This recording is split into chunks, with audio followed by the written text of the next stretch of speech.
Den er meget let at sætte op. Det er selvfølgelig noget med produktet at gøre, og selvfølgelig også udførelsen. Men den er lettere at sætte op end ikke armeret dampspærre. Og det hjælper også på, når vi kommer og taper, hvis det er sådan, vi kan sætte en glat dampspærre op, der sidder helt perfekt, så får vi ikke de her vulker her på tapen, som kan resultere i, at vi får en utæthed.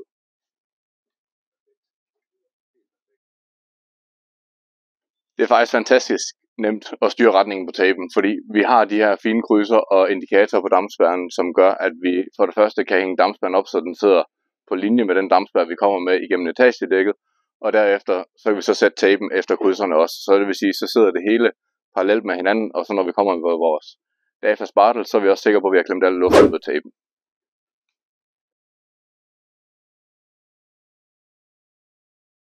Jamen, vi har jo for det første krydserne her, som vi kan se, de sidder per 10 cm og kan hjælpe os med at indikere, hvor det er, vi skal sætte vores klipser, sådan så vi er sikre på, at vi monterer den efter de forskrifter, der nogle gange er.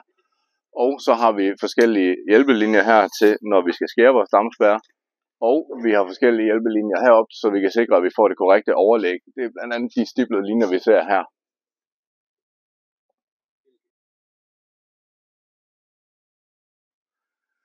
Den armerede dampspærre, vi har fra DAFA her, den har en højde på 2,70 meter.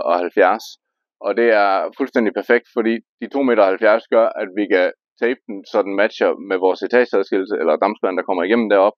Plus at vi får vores overlap her, som vi kan komme ud på terrændækket med, og så sikre, at vi får lavet en fin sætning her ned mod betondækket.